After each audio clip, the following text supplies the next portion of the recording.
દીકરીઓ આગળ વધે એનો વાંધો નથી, પણ દીકરીઓ માને એવું કે હું મેચ્યોર થઈ ગઈ છું, મારો નિર્ણય કરવા માટે હું સક્ષમ છું, આમાં તમે માથું ન મારો, આ મારી પર્સનલ મેટર છે, આ વાત બરાબર નથી.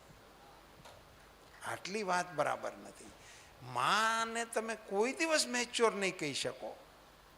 તમને ખ્યાલ હોવો જોઈએ કે જે દિવસે તમને ભાષા જ નહોતી આવડતી, તમને બોલતા જ નહોતું આવડતું, તમે ભૂખ્યા થયા શું કરવું એ ખબર જ નહોતી પડતી, તે દિવસે તમને ખાલી રોતા આવડતું હતું અને એ તમે ભેંકડો તાણતા હતા. એ ભેંકડાનો અર્થ શું છે એ તમારી માને વગર ભાષાએ સમજાઈ જતો હતો કે આ ભૂખ્યો થયો છે એનો ભેંકડો છે, આ તરસ્યો થયો છે એનો ભેંકડો છે, કે આણે ભીનું કર્યું છે એનો ભેંકડો છે. આ માતાને સમજાતું હતું ને, એ બોલ્યા વગર સમજાતું હતું.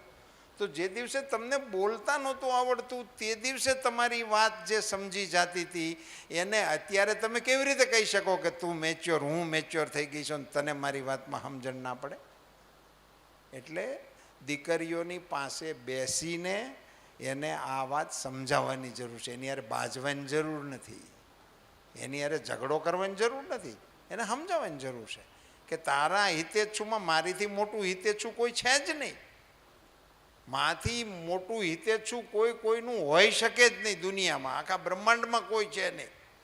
માના ખોળામાં બાળકને જે સલામતી મળે છે ને એ બંકર બોમ્બ ફૂટે ન તૂટે એવા હોય ને એની અંદર નથી મળતી. એવી સલામતી બાળકને માના ખોળામાં મળતી હોય છે. એટલે માથી હિતેચ્છુ કોઈ હોતા નથી.